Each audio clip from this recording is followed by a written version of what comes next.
Class 9th students, आज मैं हिंदी में आपको पाठ पढ़ाने जा रही हूँ। वह है वैज्ञानिक चेतना के वाहक चंद्रशेखर वेंकट रमन, CV रमन, जो नोबेल पुरस्कार विजेता थे, एकमात्र वैज्ञानिक हमारे भारत देश के, वो भी आजादी से पहले। इनके बारे में जिन्होंने लिखा है उनका नाम है धीरंजन मालवीय। 1952 में उनका बर्थ हुआ था बिहार के नालंदा जिले में।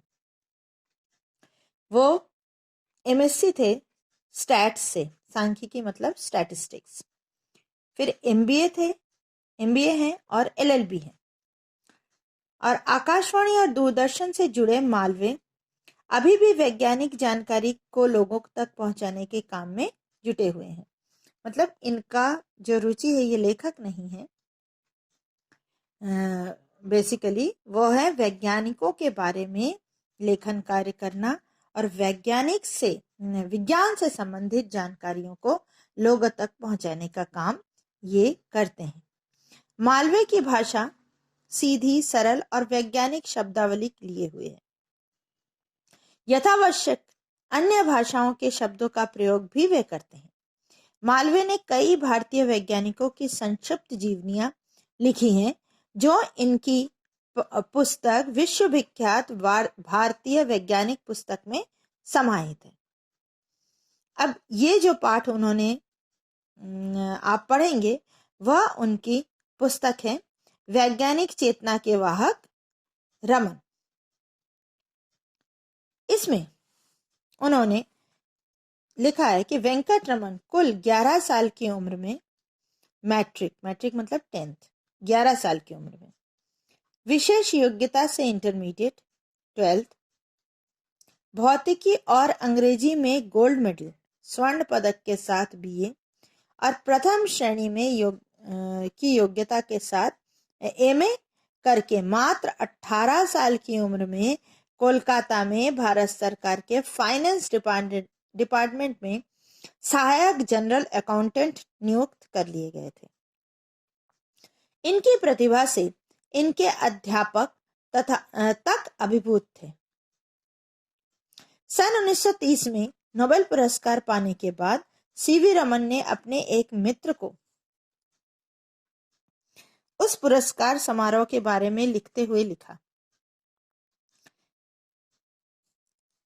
जैसे ही मैं पुरस्कार लेकर मुड़ा और देखा कि जिस स्थान पर मैं बैठाया गया था उसके ऊपर ब्रिटिश राज्य का यूनियन जैक लहरा रहा है, तो मुझे अफसोस हुआ कि मेरे दीन देश भारत की अपनी पताका तक नहीं है।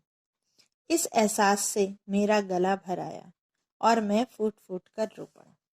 तब हमारा देश गुलाम था और वैज्ञानिक CV रमन की देशभक्ति देखो, उन्हें ये बात इतनी बुरी लगी कि वो रो पड़े अपना नोबेल प्राइज लेने के बाद भी। चलिए उनके बारे में पढ़ते हैं। पेड़ से सेब गिरते हुए तो लोग सदियों से देखते आ रहे थे, मगर गिरने के पीछे छिपे रहस्य को न्यूटन से पहले कोई और समझ नहीं पाया था। ठीक उसी प्रकार विराट समुद्र के नील वर्णीय आभा को भी असंख्य लोग आदिकाल से देखते आ रहे थे, मगर इस आभा पर पड़े रहस्य के पर्दे को हटाने के लिए हमारे समक्ष उपस्थित हुए सर चंद्रशेखर वेंकट रमन। समुद्र का पानी नीला क्यों है, इसका जो रहस्य है वह रमन प्रभाव के नाम से प्रसिद्ध है, और ये जो रहस्य है उस पर से पर्दा किसने उठाया? सर चंद्रशेखर वेंकट रमन, जो कि भारतीय वैज्ञानिक थे। बात सन 1921 की है, जब रमन समुद्री यात्रा पर थे।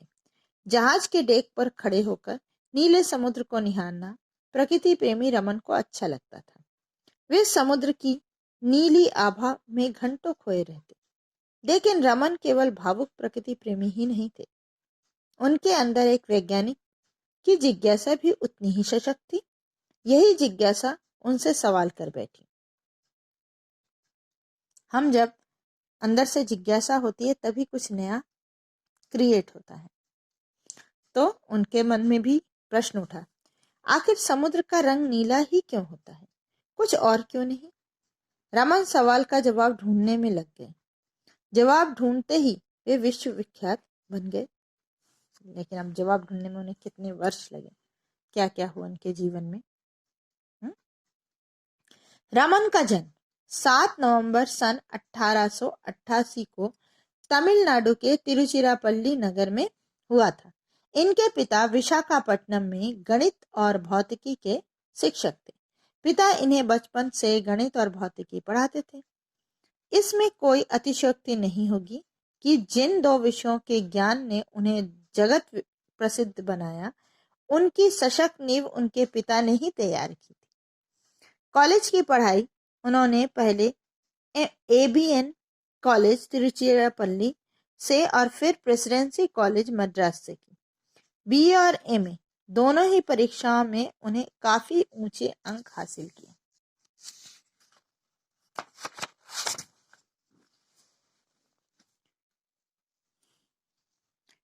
रमन का मस्तिष्क विज्ञान के रहस्यों को सुलझाने के लिए बचपन से ही बेचैन रहता था।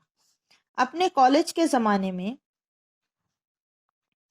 से ही उन्होंने शोध कार्यों में दिलचस्पी लेना शुरू कर दिया था। उनका पहला शोध पत्र फिलोसॉफिकल मैगजीन में प्रकाशित हुआ था।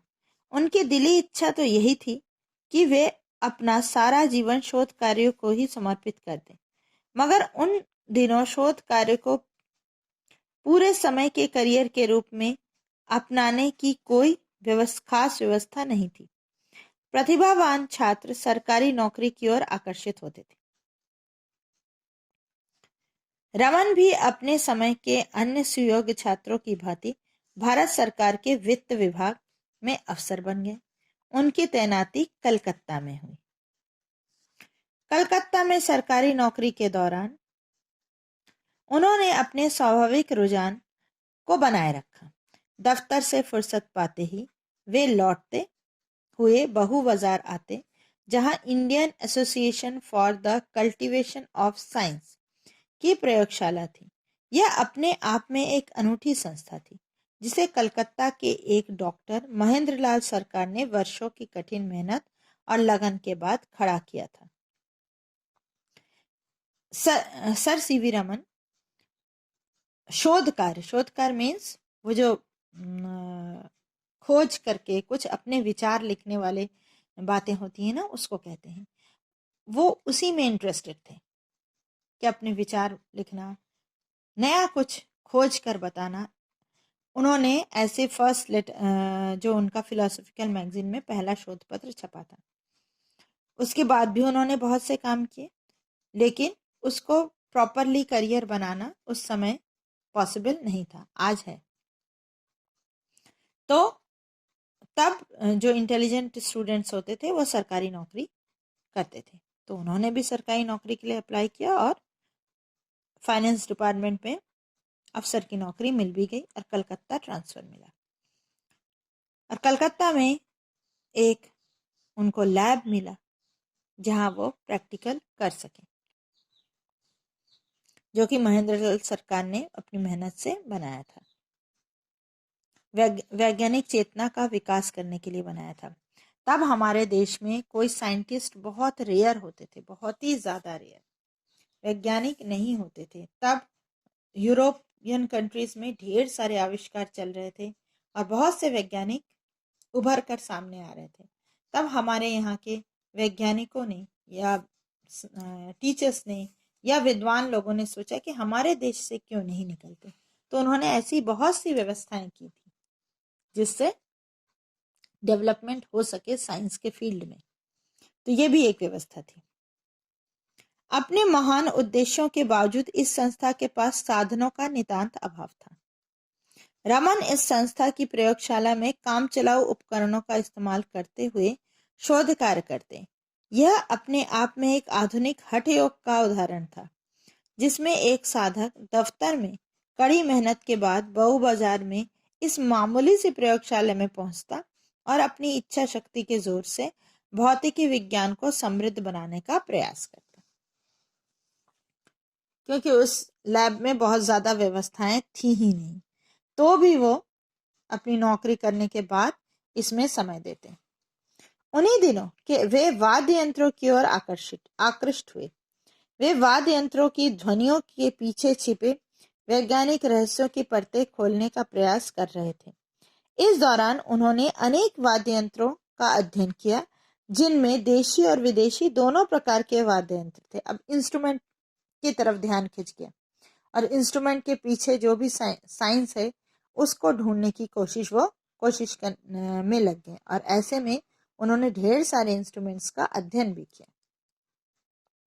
वाद्य यंत्र पर किए जा रहे शोध कार्यों के दौरान उनके अध्ययन के दायरे में जहां वायलिन, चेलो या पियानो जैसे विदेशी वाद्य आए, वहीं वीणा, तानपुरा और मृदंगम पर भी उन्होंने काम किया।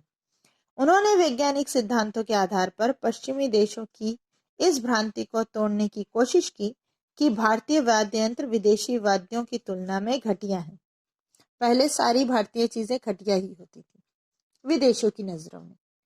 उन्होंने ये कोशिश की कि हमारे जो इंस्ट्रूमेंट है वह भी बहुत ज्यादा अच्छे हैं। वाद्य यंत्रों के कंपन के पीछे छिपे गणित पर उन्होंने अच्छा खासा काम किया और अनेक शोध पत्र भी प्रकाशित किए। उस जमाने के प्रसिद्ध शिक्षा शास्त्री सर आशुतोष मुखर्जी को इस प्रतिभावान युवक के बारे में जानकारी मिली। उन्हीं दिनों कलकत्ता विश्वविद्यालय में प्रोफेसर का नया पद सृजित हुआ था। मुखर्जी महोदय ने रमन के समक्ष प्रस्ताव रखा कि वे सरकारी नौकरी छोड़कर कलकत्ता विश्वविद्यालय में प्रोफेसर का पद स्वीकार कर लें। रमन के लिए यह एक कठिन निर्णय था। उस जमाने के हिसाब से वे एक अत्यंत प्रतिष्ठित सरकारी पद पर थे, जिसके साथ मोटी तनख्वाह और अनेक सुविधाएं जुड़ी हुई थी। उन्हें नौकरी करते हुए 10 वर्ष बीत चुके थे। ऐसी हालत में सरकारी नौकरी छोड़कर कम वेतन और कम सुविधाओं वाली विश्वविद्यालय की नौकरी में आने का फैसला करना हिम्मत का काम था। अब सर आशुतोष मुखर्जी ने उन्हें प्रस्ताव भेजा कि वो बन सके प्रोफेसर। तब प्रोफेसर वगैरह की तनख्वाह, और वो प्राइवेट था, यूनिवर्सिटी जो थी वो प्राइवेट होगी और उसकी तनख्वाह वगैरह भी कम होगी और वो बड़ी पोस्ट में थे, 10 साल नौकरी के भी हो गए थे। रमन सरकारी नौकरी की सुख सुविधाओं को छोड़ दिया उन्होंने। सन 1917 में कलकत्ता विश्वविद्यालय की नौकरी में आ गए। उनके लिए सरस्वती की साधना सरकारी सुख सुविधाओं से कहीं अधिक महत्वपूर्ण थी। कलकत्ता विश्वविद्यालय के शैक्षणिक माहौल में वे अपना पूरा समय अध्ययन, अध्यापन और शोध में बिताने लगे।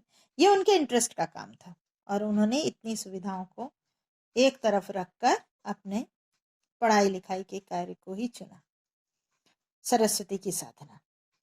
ठीक है। 4 साल